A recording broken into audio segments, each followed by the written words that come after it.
মুমিনিন হযরতে আবু বকর, আপনি যে চেয়ারে বসে আছেন আপনি কি জানেন এই চেয়ারে বিশ্ব নবী বসে রাষ্ট্র চালিয়েছেন? তার রাষ্ট্রের মধ্যে ইনসাফ ছিল, আমানত ছিল, হানাহানি ছিল না, সব মানুষ তার হক পেয়েছে। আপনি বলেন তো দেখি, আপনার রাষ্ট্রে কেউ যদি হক না পায় আপনার কি জবাব দেওয়া লাগবে? আমিরুল মুমিনিন হযরত আবু বকর ডেকে ডেকে বলেন, ভাই ওসমান রে, আমার রাষ্ট্রে একটা কুকুরও যদি না খেয়ে মারা যায়, অসুস্থ হয়ে রাস্তায় পড়ে মারা যায়, কেন কুকুর না খেয়ে মারা গেল? এর কারণেও আল্লাহর কাঠগড়ায় জবাব দেওয়া লাগবে। কোন সুবহানাল্লাহ। বুঝতেছেন দুনিয়া কেমন? বললেন, ভাই খলিফাতুল মুসলিমিন আবু বকর, তাহলে আপনাকে জানাইয়া দিই, আপনার রাষ্ট্রে একজন বিধবা মহিলা, যার স্বামী নাই, ছেলে সন্তানও নাই, মেয়ে সন্তানও দুনিয়ার জমিনে নাই, কেউ নাই, স্বামী ইন্তেকাল করেছে, চোখে দেখেন না বৃদ্ধা মহিলা, আপনি বলেন তো দেখি এই মহিলার ঘরের খাবারের ব্যবস্থা কে করে দেবে? এই মহিলার সবকিছুর ব্যবস্থা আপনি কেন রাষ্ট্রীয়ভাবে করেন না?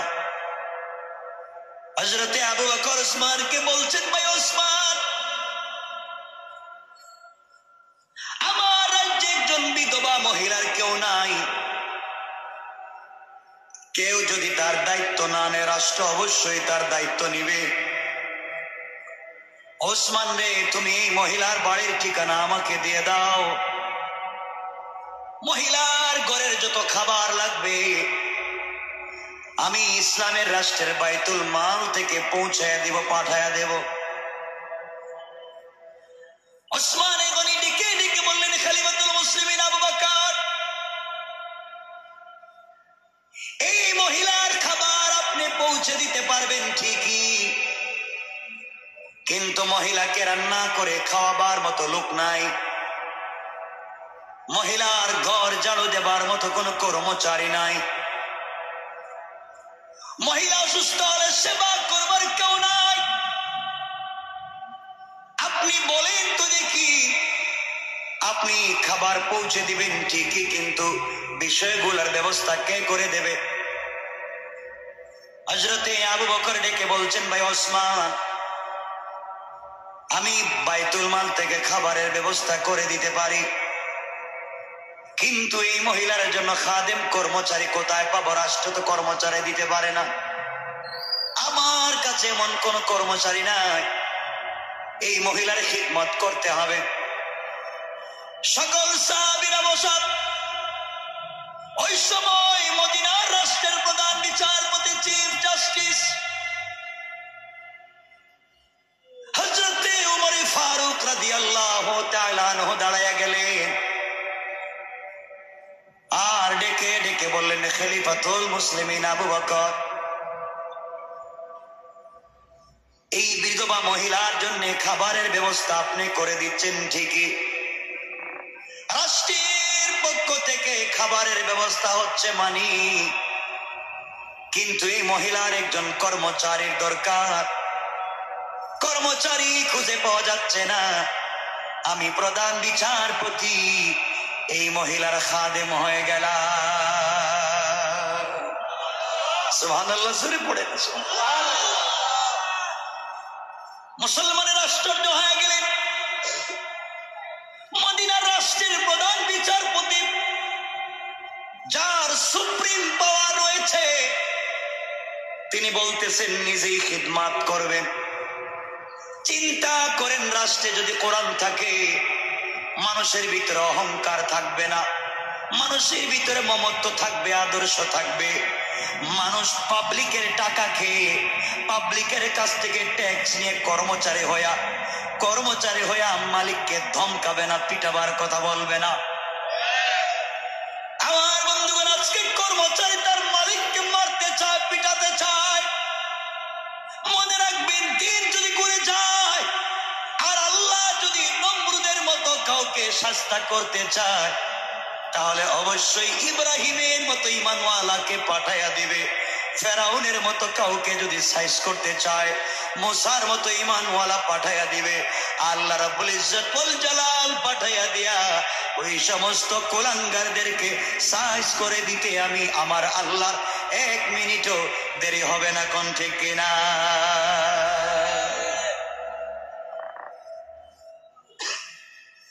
এই জন্য আমার মুসলমান বন্ধুগণ, মুসলমানের আশ্চর্য হয়ে গেলেন। আমাদের রাষ্ট্রের প্রধান বিচারপতি, সুপ্রিম কোর্টের প্রধান বিচারপতি, তিনি বলতেছেন মহিলার ঘরের খাদেম হয়ে কাজ করবেন। এটা তো আশ্চর্যের ব্যাপার। আমার বন্ধুগণ, হযরতে আবু বকর বললেন, ভাই ওমর রে, তুমি তো প্রধান বিচারপতি, রাষ্ট্রের ডিউটি আছে, তোমাকে ডিউটি করতে হবে টাইম টু টাইম। এর ভিতরে মহিলার খিদমত করবার সময় কোথায় পাবা?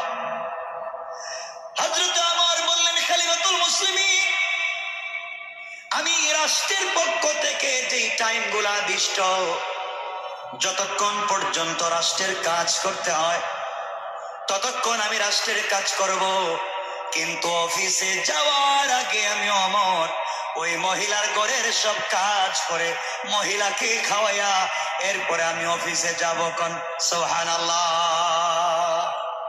আরে ওমরের কথা বলতেছে, ওমরের কথা। চিন্তা করতেছেন একজন প্রধান বিচারপতি, আর যদি শেষরা কোন নেতা হয় আমাদের এলাকায়, ওরে বাপ খাইছে, এর জ্বালায় তো এলাকায় থাকা যাবে, ঠিক না? আর ওমরের কথা চিন্তা করেন, প্রধান বিচারপতি। আরে এমন ওমর, আপনাকে আমাকে তো, আমরা তো কিছু লোককে ভয় পাই যারা দিনে পারে না, রাত্রে অন্ধকারে আমাদেরকে অ্যাটাক করতে চায়, এমন কিছু লোক। আর ওমর তো এমন এক মানুষ যিনি রাস্তায় দাঁড়িয়ে গেলে শয়তান রাস্তা চেঞ্জ করে দেয়। আল্লাহু আকবার বলেন। কথার নাম কথা। বুখারী শরীফের এক হাদিস শুনে, বুখারী শরীফের এক হাদিস সংক্ষেপে বলি। রাসূল পাক একদিন মসজিদ থেকে বাইর হইছেন, বাড়িতে যান, কোথায় যাচ্ছেন? মসজিদ থেকে বের হইয়া খুব তাড়াহুড়া করে হাঁটতেছেন। রাসূল পাক হাঁটতেছেন, আমার নবী তো রাস্তা দিয়ে যায়। ওই দিক থেকে রাসূল পাক দেখেন, সামনে দেখা যায় শয়তান আসতেছে, শয়তান। নবীজি বলেন, আর যাই হোক, আজকে শয়তানের সঙ্গে সরাসরি একটু দেখা হবে, এটা কথা বলবো। ভাই, আল্লাহর রাস্তায় তুই আর বেয়াদবি করিস না, আমার উম্মত গুলার আর জ্বালাইস না, শয়তান আসতেছে। নবীজিও যাচ্ছেন, শয়তান তাড়াহুড়া করে আসতেছে, নবীজি যাচ্ছেন। চিন্তা করলেন, যাই আজকে একটু কথা বলে দেখি শয়তানের ভাবসাব কি।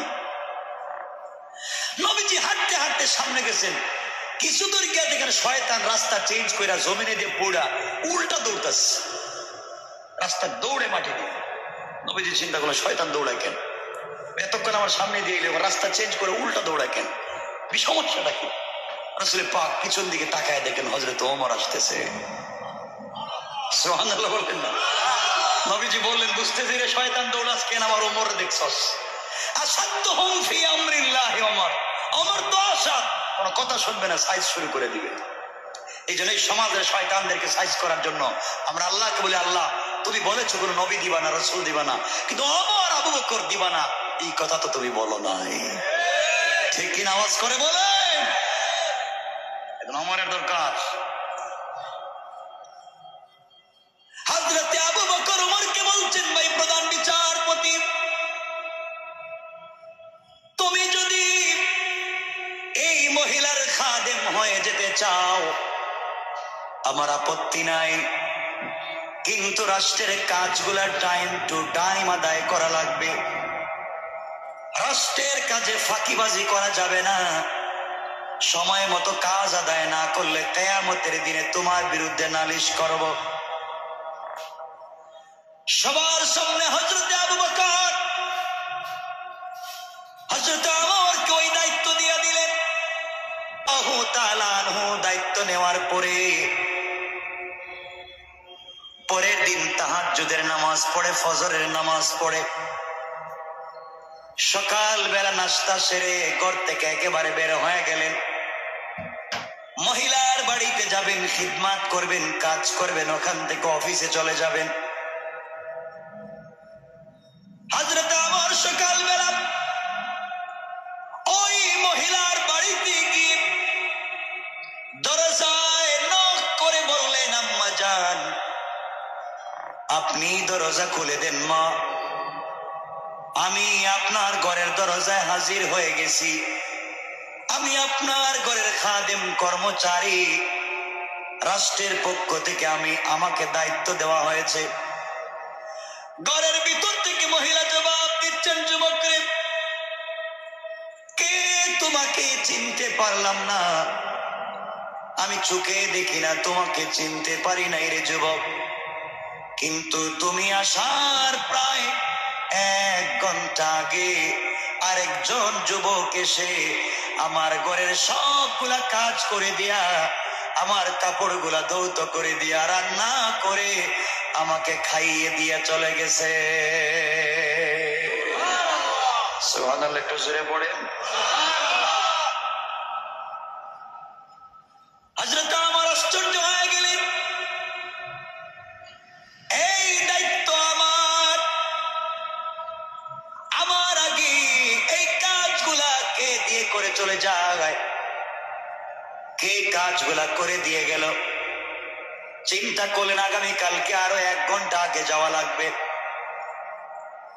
হযরত ওমর পরের দিনে ফজরের নামাজ পড়ে নাস্তা করার আগে ছুটতে লাগলেন, মহিলার বাড়িতে গিয়ে কাজ করবেন, এরপরে অফিসে যাবেন।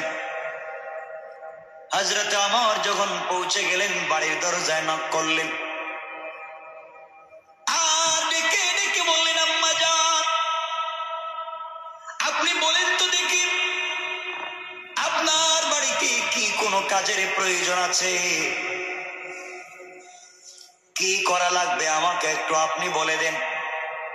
মহিলা ডেকে ডেকে বলছে, বাবারে, কে তুমি? তোমাকে আমি চিনতে পারলাম না, কিন্তু তুমি আসার প্রায় 2 ঘন্টা আগে আরেকজন যুবক এসে সবগুলা কাজ করে দিয়ে চলে গেছে।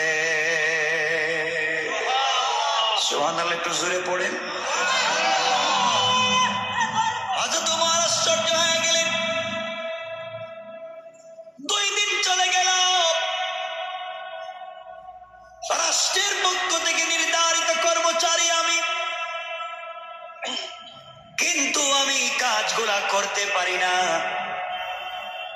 কে ওই দায়িত্বটা আদায় করে দিয়ে চলে যায়? পরের দিন চিন্তা করলেন, ফজরের নামাজের আগে যাব, খেদমত করে এসে নামাজ পড়াবো। সারা রাত্র ওমর ঘুমান নাই, আল্লাহর কাছে কান্না করে বলেছেন, আল্লাহ তাআলা, আবু বকর রাষ্ট্রের পক্ষ থেকে আমাকে কামলার কর্মচারী বানাইছে, কিন্তু মনি 2 দিন কাজ করতে গেলাম, কে যেন আমার আগে কাজগুলা করে দিয়ে চলে যায়। আজ আমি প্রধান বিচারপতি, রাত্রে ঘুমাবো না, ফজরের নামাজের আগে মহিলার বাড়িতে চলে যাব, আর খিদমত করে এসে মসজিদে নববীতে নামাজ পড়ব। হযরত ওমর 3য় দিনে তাহাজ্জুদের সালাত পড়ে ফজরের নামাজের আগে মহিলার বাড়ির দিকে ছুটতে লাগলেন। ঘরের দরজায় গিয়ে ডেকে ডেকে বলেন, আম্মা জান, আমি ওই যুবক যে 2 দিন এসেছি, আপনার ঘরের নির্ধারিত কর্মচারী আমি। মারি, আপনার যদি রান্নার প্রয়োজন হয় আমাকে বলেন, রান্না করে দেই। একজন প্রধান বিচারপতি কামলার মতো কথা বলতেছেন, শুনেন কি বলতে চায়। ও মা, আপনার গড়ে যদি ঝাড়ুর প্রয়োজন হয়, ঝাড়ু দিয়ে পরিষ্কার করে দেই। মারে, আপনার যদি পুরাতন কাপড় থাকে আমি ওমর ধুইয়া দিই। মহিলা ডেকে ডেকে বলছেন, বাবারে, তুমি আজও আসতে দেরি করে ফেলেছ রে বাবা। ও যুবক, তুমি আসার প্রায় আধা ঘন্টা 40 মিনিট আগে আরেকটা যুবক এসে আমার ঘরের সবগুলা কাজ করে দিয়া আমাকে 2 বেলা রান্না করে দিয়া রেখে চলে গেছে। আল্লাহু আকবার বলেন। কেন ইসলামটাকে চিনলেন না? কি হয়েছে আপনার? হযরত আমার তো ঠান্ডা দিলের মানুষরা, অমরের আস্তে আস্তে মাথা গরম হচ্ছে। 3 দিন হয়ে গেল আমার দায়িত্ব আদায় করতে পারি না। ওই যুবকটা আবার কে, যে আমাকে মদিনার রাষ্ট্রে আবু বকরের সামনে অপরাধী বানাতে চায়, কিয়ামতের দিনে আল্লাহর কাঠগড়ে অপরাধী বানাতে চায়। না জানি আমি কোন অপরাধী হয়ে যাচ্ছি। তাহলে আগামীকালকে চতুর্থ দিনে ফজরের নামাজ এবং তাহাজ্জুদের আগে আমি চলে আসব। এরপরও মহিলার খিদমত করা লাগবে। চিন্তা করেন, তাদের ভিতরে আল্লাহর ভয়, তাদের ভিতরে দুনিয়ার জবাবদিহিতার ভয়। দায়িত্ব পেয়েছি, আদায় যদি না করি আল্লাহর সামনে জবাব দেওয়া লাগবে।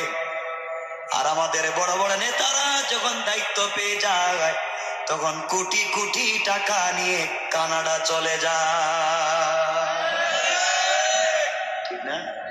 মানে বেগমপাড়া বাড়ি বানায়, মালয়েশিয়া বাড়ি বানায়, কোটি কোটি টাকা নিয়ে লাপাত্তা হয়ে যায়, ব্যাংক বন্ধ হয়ে যায়, পাবলিকের টাকা নিয়ে ভাগে।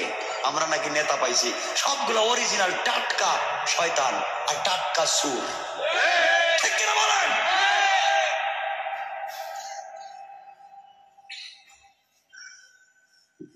আমার মুসলমান বন্ধুগণ, কি বুঝাতে চাই বুঝো। চতুর্থ দিনে হযরতে আমার তাহাজ্জুদের সালাতের আগে ঘর থেকে বের হয়ে তাড়াহুড়া করে হাঁটতে লাগলেন। সাথে নিলেন নাঙ্গা তরবারি, কুশমুক্ত করলেন তরবারি।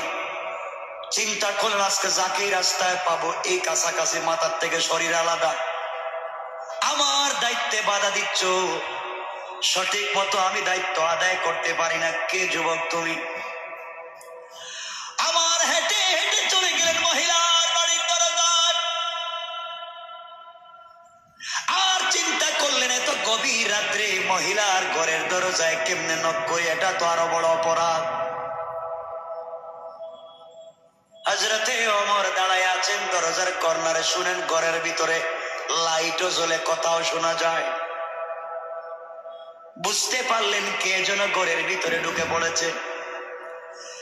হযরতে ওমর চিন্তা করলেন ঘরের ভিতরে কি ঢুকবো? কারো ঘরে যেতে হলে সদর দরজা দিয়ে ঢুকবা, চোরের মতো পিছন দিক দিয়ে ঢুকবা না, চাল ভেঙ্গে ঢুকবা না, সিং খুদে ঢুকবা না, সালাম দিয়ে অনুমতি নিয়ে পারমিশন নিয়ে ঘরে ঢুকবা। পারমিশন যদি নিতে যাই তাহলে তো ধরাই খেয়ে গেলাম। দাঁড়িয়ে থাকি, দেখি কে বাইরে। কিছুক্ষণ পরে দেখেন হযরতে ওমর একটা যুবক মিটমিট আলোর মধ্যে ঘর থেকে বের হয়ে মহিলাকে সালাম দিয়ে বলছে, আম্মা জান, খিদমত করে গেলাম, ভুল হয়ে থাকলে মাফ চাই রে মা। অপরাধ করলে মাফ চাই। কিয়ামতের দিনে তোমার পায়ে ধরি আল্লাহর সামনে আর আমার প্রিয় বন্ধু মুহাম্মদের সামনে আমাকে অপরাধী বানাইও না। আমি তোমার ঠিক মতো খিদমত করতে পারি নাই। এই কথাগুলা বলি যুবক যখন বের হয়ে যায়, ওমর তো ঠান্ডা দিলের মানুষ না, কাজ হয় না কোথায়। হযরত ওমর রাস্তায় দাঁড়াইয়া বলছেন যুবককে, এক পা সামনে যাবি না, দাঁড়াইয়া যা। আমি ওমর বলছি, যুবক দাঁড়াইয়া যা। এক পা সামনে দিলে শরীর থেকে মাথা আলাদা করে দিব, দাঁড়াও। যেই দায়িত্ব খলিফাতুল মুসলিমিন আবু বকর আমাকে দিয়েছে, যুবককে তুমি ঘরের ভিতরে রাত্রবেলা উঠে কাজ করে দিয়ে চলে যাও, আমাকে অপরাধী বানাইয়া চলে যাও। আজ তোমাকে জবাব দেওয়া লাগবে, তোমার পরিচয় কি? যুবক তো বয়ে মাথাটা নিচের দিকে করে দাঁড়িয়ে আছে। হযরতে ওমর অন্ধকার রাত্রে সামনে চলে গেলেন। থরথর করে কাঁপতেছেন, শরীর থেকে ঘাম ঝরতেছে। রাগে জুনাই মুহূর্তে যুবকটাকে মেরে ফেলবেন। যুবকের সামনে চুকে চুকে সামনে যখন পৌঁছে গেলেন, হযরতে ওমরের হাত থেকে তরবারি মাটিতে পড়ে গেল। চোখের পানি ছেড়ে দিলে তাকায়া দেখেন যে যুবকটা সামনে দাঁড়ায় আছে, ওই যুবক মদিনার আর কেউ না, ওই যুবকের নাম হযরতে আবু বকর। আল্লাহু আকবার, আল্লাহু আকবার। হযরত ওমর কান্না শুরু করে দিলেন, ভাই ওমর, ভাই আবু বকর, তুমি না এই রাষ্ট্রের খলিফা, তোমার পিছনে আমরা নামাজ আদায় করি, তুমি না আমাকে দায়িত্ব দিয়েছো বাইরে, আবার বলেছো দায়িত্ব ঠিক মতো আদায় না করলে দুনিয়া এবং আখেরাতে আমি জবাব দিব। তুমি কেন আমার আগে ঘরের ভিতরে ঢুকে মহিলার কাজগুলা করে দিয়ে চলে যাও বলো ভাই? 4 দিন হয়ে গেছে আমি খিদমাত করতে পারি না। হযরতে আবু বকর ওমরকে জড়ায় কান্না করে বলছেন, ভাই আমার, তোমার আগে খলিফা হয়েছি আমি,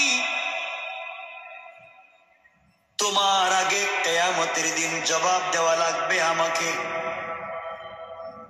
গভীর রাত্রে যখন বাড়িতে চলে যায় আর জবাব দিই তার ভয় যখন আমার ভিতরে ঢুকে যায়, না জানি কিয়ামতের দিনে এই মহিলার কারণে কোন অপরাধী হয়ে যায়, আল্লাহর ভয় যখন ভিতরে ঢুকে যায়, রাত্র বেলা ঘুম আসে না, ঘুম ভেঙ্গে যায়, ঘুম ভেঙ্গে যায়।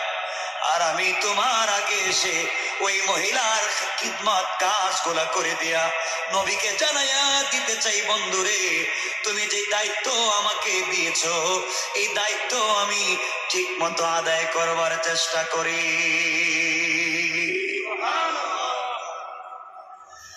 আমার তাকায় দেখেন আবু বকরের পায়ে জুতা নাই। জিজ্ঞেস করলেন, খলিফা তোমার পায়ে জুতা নাই কেন, জুতা কোথায় গেল? আবু বকর জবাব দিচ্ছেন, ভাই ওমর রে, জুতা পায়ে এই জন্য দিলাম না, আওয়াজ হলে আমার জুতা তো দামি না, এটা কাঠের জুতা, খড়মের জুতা, ঠাস ঠাস আওয়াজ হয়। আমি যদি জুতা পায়ে দিয়ে মহিলার বাড়িতে খিদমতে আসি, আমার জুতার আওয়াজ শুনে কত মানুষের ঘুম ভেঙে যাবে, কত মানুষের তাহাজ্জুদের ডিস্টার্ব হবে, মানুষকে কষ্ট দিতে আমি চাই না, এই জন্য আমি জুতা পায়ে দেই না। সুবহানাল্লাহ আওয়াজ করে বলেন। ইসলাম কেমনে চেঞ্জ করেছে চিন্তা করে, কি চেঞ্জ করা দিয়েছে। আমার বন্ধুগণ কথা সব আমি আসমান থেকে স্বপ্নে পাওয়া কথা বলছি না, আমি জানি আমার কথা অনেকের ভাল লাগবে না, কারণ আজকালকে মুসলমান আমরা শুধু, আমার বাপ ছিল, আমার দাদা ছিল এই মুসলমান, ঠিক না? আর মুসলমানের কিচ্ছু আমরা জানি না। কেন বললাম এই দুনিয়ায় খ্রিস্টান ধর্ম প্রচার করা যাবে না? কেউ যদি জন্মসূত্রে খ্রিস্টান হয় সে হতে পারবে, কিন্তু তাকে দাওয়াত দিয়ে খ্রিস্টান বানানো যাবে না। কারণ খ্রিস্টান ধর্মের নবী এই পৃথিবীতে এসে গোটা দুনিয়ার মানুষকে খ্রিস্টান হওয়ার দাওয়াত দেন নাই। তিনি এসেছিলেন একটা জাতির কাছে, একটা গোত্রের কাছে, একটা দেশে, একটা গ্রামে, ঠিক? গোটা দুনিয়ায়, গোটা দুনিয়ার নবী ছিলেন, ঈসা নবী সকলের ছিলেন, মুসা নবী সকলের ছিলেন, ছিলেন একটা জাতির নবী ছিলেন। তিনি যেই জাতির নবী ছিলেন সেই জাতির মানুষকে খ্রিস্টান হওয়ার দাওয়াত দিয়েছেন। তিনি বাহিরের মানুষকে খ্রিস্টান হওয়ার দাওয়াত দিতে পারেন না, কারণ এক এক সময় গোটা পৃথিবীতে 5-10 জন পয়গম্বর ছিলেন। কেউ ইয়েমেনে, কেউ সিরিয়ায়, কেউ আরবে, কেউ আফ্রিকায়, বিভিন্ন দেশে নবী ছিলেন না ছিলেন না? ছিলেন।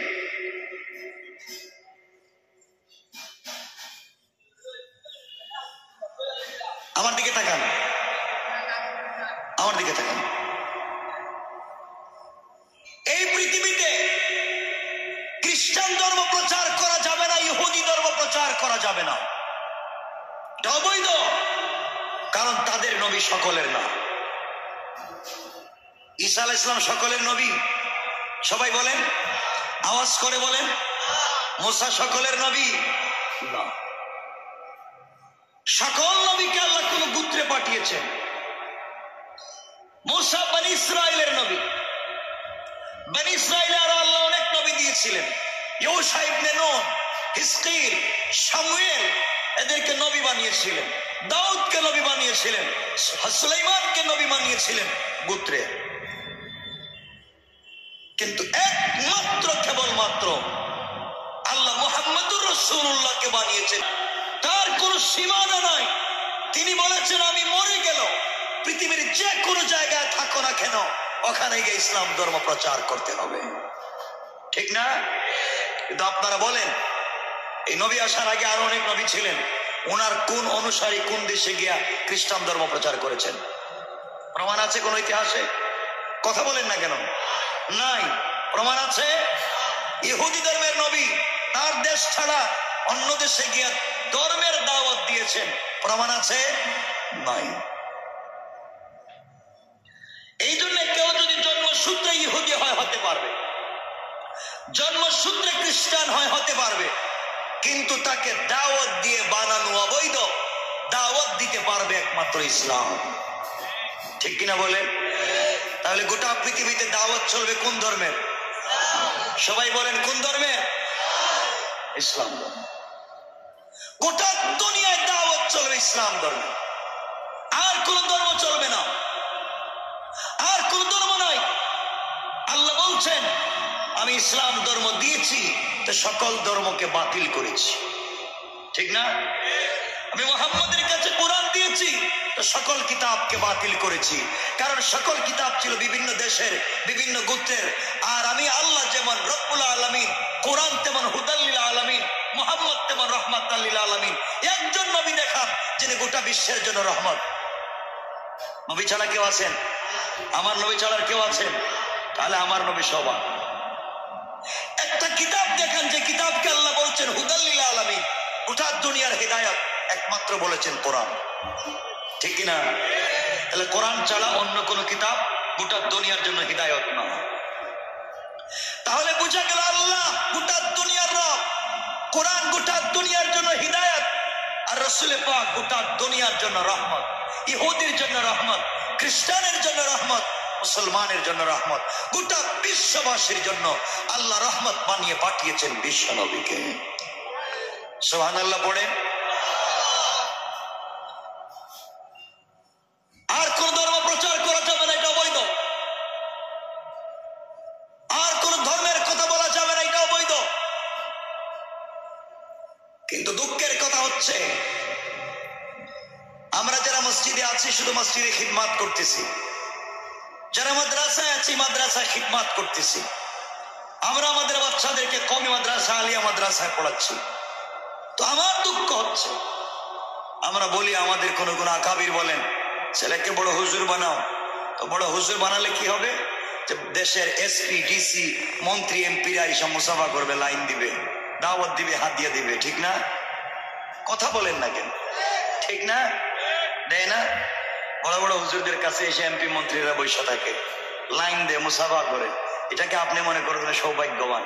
এটা আপনার ভণ্ডামি, এটা আপনার ভণ্ডামি।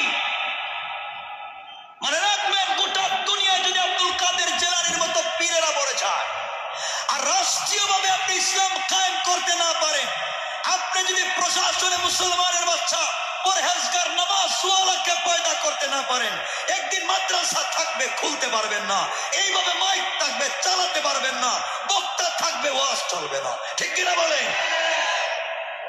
কারণ সব আছে, প্রশাসনে কেউ নাই, থাপড়াইয়া দাঁত ফালাই দিব ওয়াজের কথা কইলে।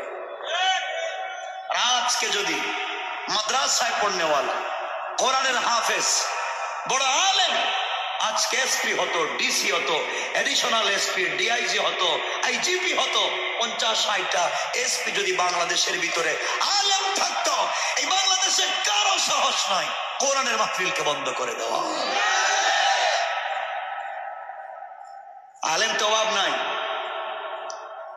দুঃখ হচ্ছে আমরা আপনারা বিচার চাই, রাষ্ট্রের কাছে বিচার চাই, এই সমস্যা হয়েছে বিচার চাই। তো আপনিই বলেন সবকিছু অবৈধ, আবার কার কাছে বিচার চান? কার কাছে চান? বোঝা গেল ইসলামকে মসজিদে নয়, ইসলামকে মাদ্রাসায় নয়, ইসলামকে মসজিদ এবং মাদ্রাসা থেকে বের করে পার্লামেন্ট পর্যন্ত যতক্ষণ পৌঁছাতে না পারবেন ততক্ষণ আপনি পরিপূর্ণ মুমিন নয়। না আমার কথা বুঝেন না মনে হয়?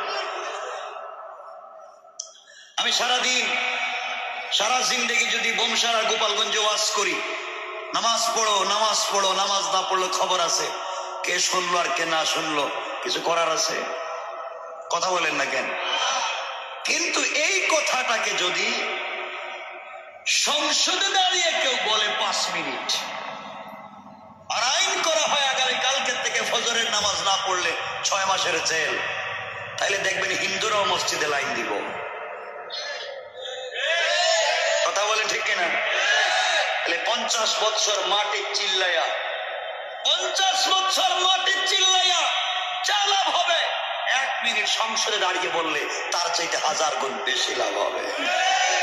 এই জন্য আপনাকে বুদ্ধিভিত্তিক চিন্তা করতে হবে, বুদ্ধিভিত্তিক যুব সমাজকে ইসলামী আন্দোলনের কর্মী বানাতে হবে, যাদের মাধ্যমে এই দেশের সমাজ এবং রাষ্ট্র ইসলাম কায়েম হয়ে যায়।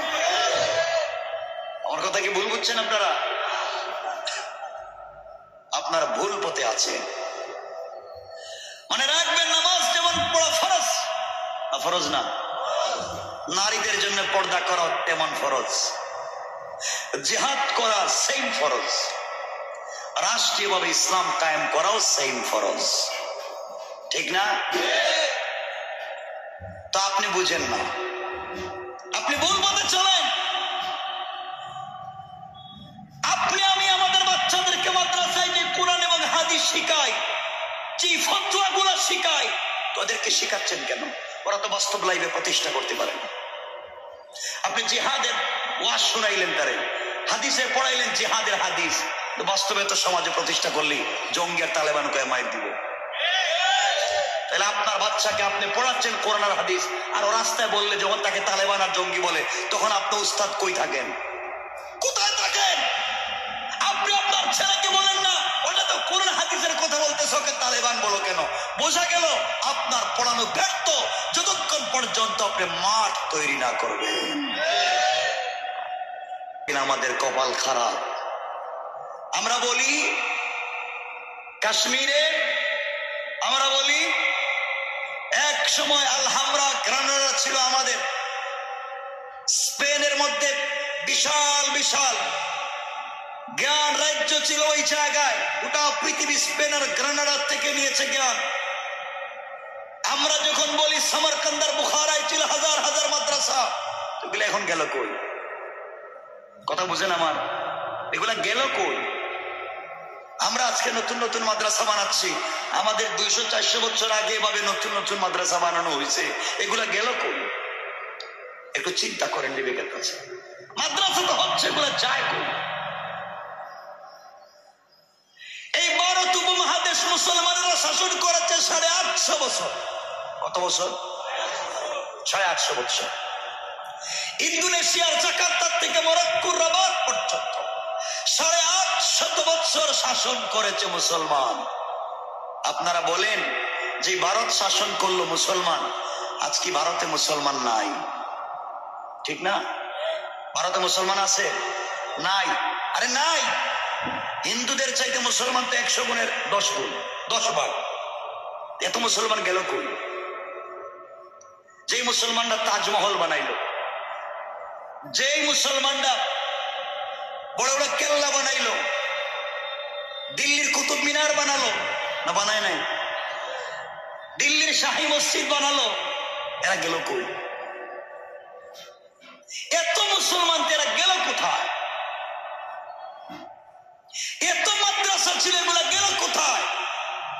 এর একটাই কারণ, আপনি কোরআনকে খানকায় রেখেছেন, আপনি কোরআনকে মসজিদে রেখেছেন, আপনি কোরআনকে মাদ্রাসায় রেখেছেন, এই জায়গায় সীমাবদ্ধ রেখেছেন। প্রশাসন এবং রাষ্ট্রে কোরআনকে নিয়ে যেতে পারেন নাই। ওই জায়গায় বলেছেন না না না না না, ওই জায়গার মানুষ চুরি চামারি করে, ওখানে আমার ভালো ছেলেকে দিব না। ওখানে যখন আপনার পরহেজগার নামাজি ছেলেকে দিতে না পারলেন, ওই জায়গার থেকে জন্ম নিচ্ছে চোর আর ডাকাত আর বদমাইশেরা। আপনি ভালো মানুষ ওখানে পৌঁছাচ্ছেন না। আপনার ছেলে 5 ওয়াক্ত নামাজ পড়ে, তাহাজ্জুদ পড়ে, বুকে দাড়ি রাখছে, টুপি পরে, পাঞ্জাবি পরে, পায়ের গিরার উপরে প্যান্ট পরে, ও খারাপ না ভালো ছেলে? কথা বলে না কেন? এই ছেলেটা যদি প্রশাসনের ভালো একটা জায়গা থাকে, তাহলে কি বলেন, ঘুষ চলবে? কথা বলেন। আপনাদের গোপালগঞ্জের কেন্দ্রীয় মসজিদের খতিব যদি প্রশাসনের একটা ভালো জায়গা থাকেন, তাহলে ঘুষ চলবে? চলবে না। তাহলে যে লোকগুলোকে ভালো মনে করেন, এই লোকগুলো এই জায়গায় যাইতে পারে না কেন? কোন কারণে? ব্যর্থতাটা কি? ব্যর্থতা কি? আমি আজকের ছাত্রদেরকে বলতে চাই, ও যুবকেরা, তোমরা যেভাবে 30 পারা কোরআনকে মুখস্থ করতে পারো, যে কিতাব আসমান নিতে পারে না, জমিন নিতে পারে না, পাহাড় পর্বত নিতে পারে না, ভয় পাইছে। এই কোরআনকে যদি তোমরা বুকে ধারণ করতে পেরেছ, তাহলে ABCD ধারণ করা কোনো ব্যাপার না, ঠিক না? ব্যাপার ছিল না। আজকে আমরা ভুল পথে চলে যাচ্ছি। আমার ছেলে বড় হুজুর কি করে? ইমামতি করে। আর কি করে? কারো বাড়ি খতম হইলে পড়তে যায়। আর কি করে? বলে কারো বাড়ি জানাজা কেউ মরলে এর বাড়ি 10 জন মিল্লা 300 টাকা করে খতম পড়ে। আর কি? বলে জিয়ারত করে। আর কি? বলে রমজান মাসে তারাবি পড়ে। আর কি? বলে সবে কদরের সবে বরাতে শুধু খতম। এগুলোর জন্য কোরআন না, এগুলোর জন্য আপনি আলেম না। কোরআনের দিকে তাকান। আল্লাহ বলছেন ফালাউলা নাফারা মিন কুল্লি ফিরকা তাইফা লিয়াতাফাক্কাহু ফিদ্দীন। তোমার কি হয়েছে? প্রত্যেক বড় দল থেকে ছোট একটা দল বের হয়ে যাও না কেন? গ্রামের 500 মানুষ থেকে 10 জন তোমরা বের হয়ে যাও না কেন? তাফাক্কুহ ফিদ্দীন হাসিল করার জন্য, ইলমটাকে হাসিল করে এমন ভাবে বুঝে শুনে বাস্তব লাইফে যেন প্রতিষ্ঠা করতে পারো, এমন জ্ঞান হাসিল করে। ওয়ালিউনদিরু কওমাহুম ইযা রাজাউ ইলাইহিম, যখন তোমরা গ্রামে ফিরে আসো। যারা গ্রামে ছিল, যারা দিন শিখে নাই, তোমরা 10 জন মিলে 449 490 জনকে দিন শিখাও। কথা বুঝতে পেরেছেন? তোমাদের দায়িত্ব এটা, এটাই তোমাদের দায়িত্ব। আজকে দায়িত্ব নাই, এজন্য বুঝবেন। আবার বলছি, স্পেনের মুসলমানদেরকে যেইভাবে আগুন দিয়ে জ্বালাইছিল রানী ইসাবেলা, আগুন দিয়ে জ্বালিয়ে দিয়েছিল, সবাই বুদ্ধি দিয়ে বলছিল মসজিদে ঢুকো। মুসলমানরা তো মসজিদে ঢুকেছিল আর পেট্রোল দিয়ে আগুন জ্বালায় দিয়েছিল। কারণ মুসলমানরা তখন মসজিদ, মাদ্রাসা আর খানকায় ছিল, প্রশাসন এবং রাষ্ট্রে ছিল না। এই জন্য তাদের এই পরিকল্পনা বুঝতে পারে নাই। কথা বলেন না কেন? তো আপনাদের কপালেও এমন বিপদ আসতেছে, বলে দিলাম আমি। আগামী 50 বছর পরে এই ভারত উপমহাদেশে কোরআনের কথা বলতে পারবেন না, যদি আপনার বাচ্চাকে সঠিক দ্বীনের তালিম দিতে না পারেন, যদি আপনার বাচ্চাকে সঠিক কোরআন বুঝাতে না পারেন। এই জন্য আপনার বাচ্চাকে বুদ্ধিভিত্তিক কোরআন শিখান। এই আউল ফাউল না, শুধু শিখলো, মুখস্থ করলো, বাস্তব লাইফে প্রতিষ্ঠা করতে পারে না। আপনার ছেলে কোরআনে পড়ে সুদের ওয়াজ, সুদের কথা করেন নাই? সুদ হারাম বলেন না কেন? সুদের কথা কোরআনে নাই, কিন্তু এই ছেলে আলিম হয়ে তার বাপ সুদকুর, তাকে বলতে পারে না আব্বা তুমি সুদ খাওয়া বাদ দাও। পারে না? পারে না। এলাকার বড় মুরব্বী, গ্রামের লিডার বা কম্বর, দাড়ি নাভি পর্যন্ত লম্বা, মসজিদের সেক্রেটারি, কিন্তু এলাকার সব থেকে বড় সুদুরি, ঠিক না? এর কারণ কি? কোরআন বুঝে নাই। যা নামাজে তেলাওয়াত করে তা কিচ্ছু বুঝে নাই। যে আয়াতগুলা নামাজে পড়ছিল তা যদি বুঝতো এমন হতো না। অনেক বাবা তার ছেলেকে আলেম বানায়, কিন্তু বাবা হচ্ছে এলাকার জমি দখল করে, এর জমি দখল করা, 40 বছর 30 বছর থেকে পাবলিকের জায়গা জমা মাইরা খাইয়া জনমের মতো শেষ, কিন্তু ছেলেরা বানাইছে আলেম। আছে না? কথা বলেন না কেন? কারণ কি? ছেলে তো আলিম হয়েছে কিন্তু নিজের পরিবারে প্রতিষ্ঠা করতে পারলো না কেন? কারণ তাকে মাদ্রাসায় পড়ানো হয়েছে ঠিকই, বাস্তব জীবনে প্রতিষ্ঠা করতে পারে নাই। যারা জেনারেল লাইনে পড়ে, মেডিকেল সায়েন্স পড়ে, জেনারেল সায়েন্স পড়ে, স্বাভাবিক নলেজ যারা গ্রহণ করে, তারা যা পড়ে তার উপরেই তারা থিসিস করে, তার উপরেই গবেষণা করে, তার উপরেই ট্রিপল MA করে, মাস্টার্স করে, PhD করে, MPhil করে, MBA করে, ঠিক না? এরপরে চাকরিতে জয়েন করে তার অভিজ্ঞতা থাকে, কারণ আমি যা পড়েছি তার উপরেই কাজ করতেছি। কিন্তু আপনার ছেলেকে যা পড়ালেন তা তো বাস্তব জীবনে কিচ্ছু বুঝে না। এ বুঝছে ইমামতি, এ বুঝছে মাদ্রাসায় পড়ানো, আর এ বুঝছে নুরানি মাদ্রাসায় পড়ানো। কথা বলেন না কেন? তা আপনার ছেলেকে দিয়ে আর যাই হোক, ইমামতি চলুক আর কুরআন খতম চলুক আর যাই হোক, এই জাতির ভাগ্যের কোনো পরিবর্তন হবে না। আমাকে বলেন, রাসূল পাক মাদ্রাসায় পড়াইছেন ওনার ছাত্রকে। ওনার ছাত্র ছিলেন আবু বকর, ওনার ছাত্র ছিলেন ওমর, ওনার ছাত্র ছিলেন তালহা, জুবাইর, হামজা, হানজালা। তারা কি শুধু ইমামতি করেছেন না দিন প্রচারে শহীদ হয়েছেন? কথা নাই? দিন প্রচার করেন নাই? তা আপনার ছেলে পারে না কেন? কারণ ওই সময় সাহাবায়ে কেরাম দিন প্রচারে গেলে কেউ বাধা দিলে তারা জানতেন তাদের লিডার আছেন, তাদের নেতা আছেন, মুহাম্মদুর রাসূলুল্লাহ, তিনি দাঁড়িয়ে যাবেন। আর এখনকার ছাত্ররা বুঝে আমি রাস্তায় গিয়ে যা বলি মাই খাই, আমার পিসাব মসজিদ মাদ্রাসা আর খানকার থেকে বের হবে না। ফালতু পড়াইছেন, ফালতু।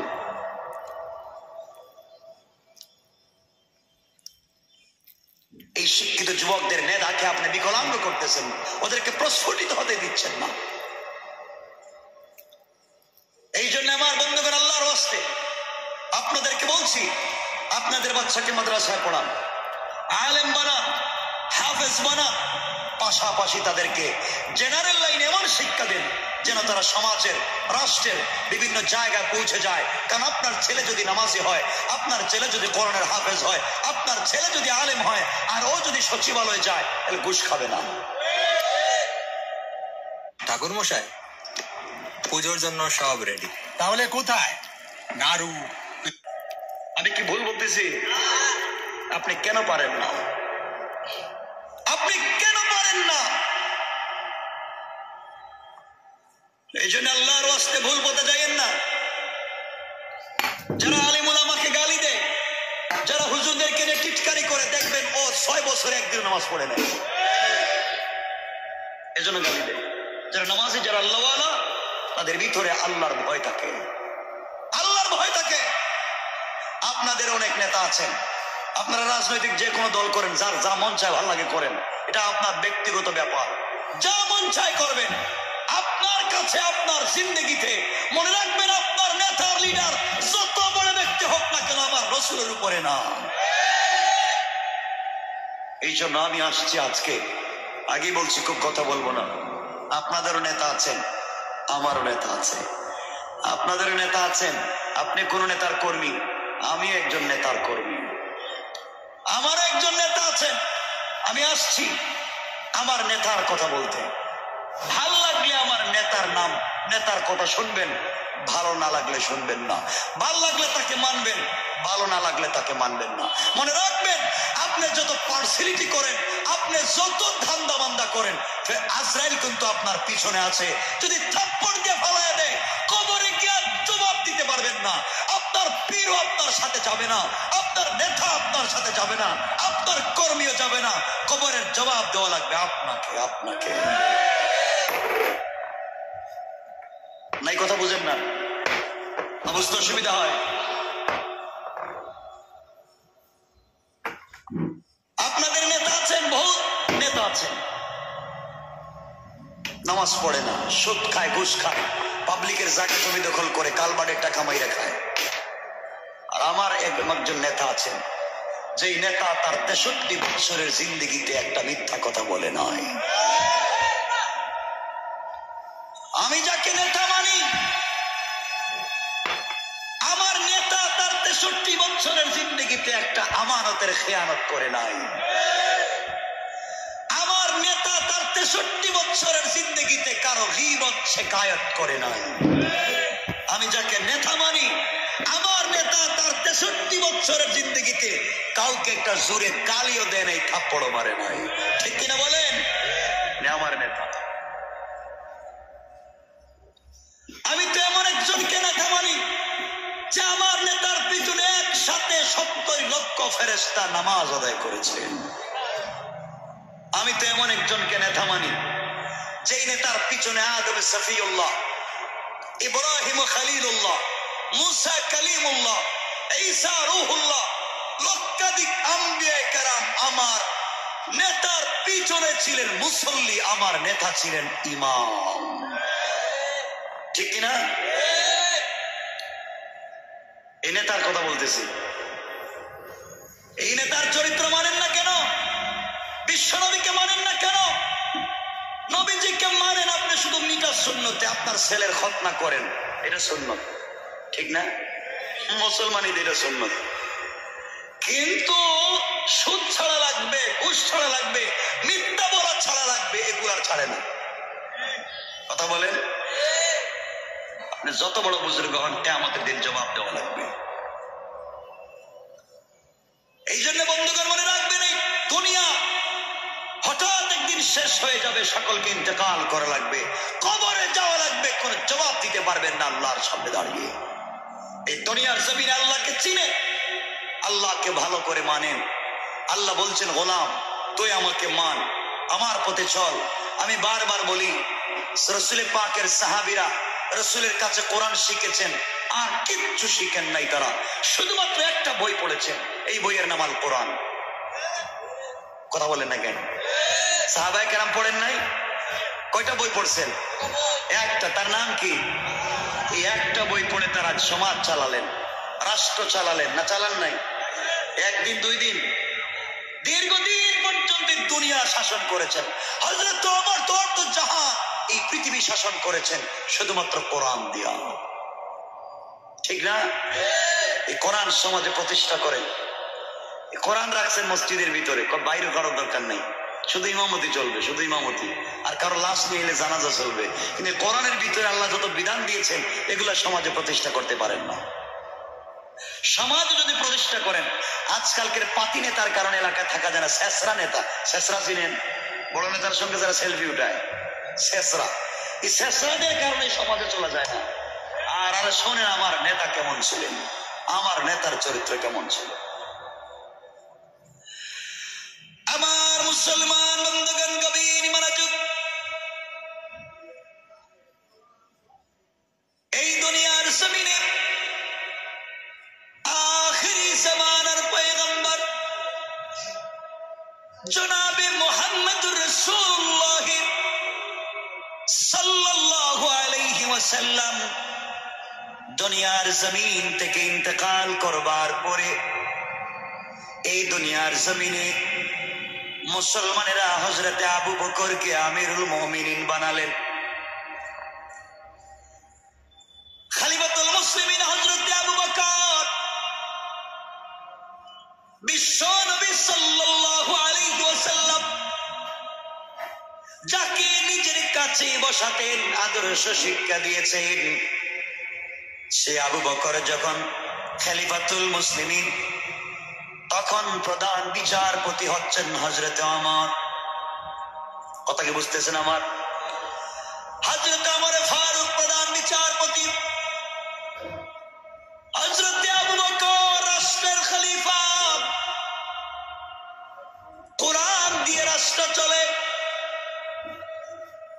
আজকে আপনারা মসজিদ থেকে সবকিছুকে আলাদা করতে চান, আর বড় বড় লোকেরা বলে মসজিদ তো আলাদা জিনিস, এখানে রাজনীতির জিনিস না। কিন্তু মনে রাখবেন, বিশ্ব নবী আবু বকর, ওমর, উসমান, আলী, হযরত হুসাইন আর মুআবিয়া, তারা এই পৃথিবী শাসন করেছে। কোন সংসদে বসে না, মসজিদের মিম্বরে বসে। ঠিক কিনা বলেন? মসজিদের মিম্বরে, যেখান থেকে জুমা পড়া, এখান থেকে বসে রাষ্ট্র চালাইছে। দুর্ভাগ্য হচ্ছে আপনারা তো ওই যে শুধু শুনতেছেন আজগবি কিচ্ছা কাহিনী, জিন্দগি শেষ, বাস্তব কোরআন কোথায়, কি ছিল, আমরা কেন আজকে তো বিপদকামী, কেন আমরা এত লাঞ্ছিত জানেন না। যেই দিন আপনি মিম্বর থেকে রাষ্ট্র চালানো বাদ দিয়ে দিয়েছেন, আপনি যেই দিন মসজিদকে বানিয়েছেন খানকা, যেগুলা মসজিদে আলোচনা করেন সমাজে প্রতিষ্ঠা করতে আপনি পারেন না, আপনি সেই দিন থেকে আপনার কপালে ঠাডা পড়েছে।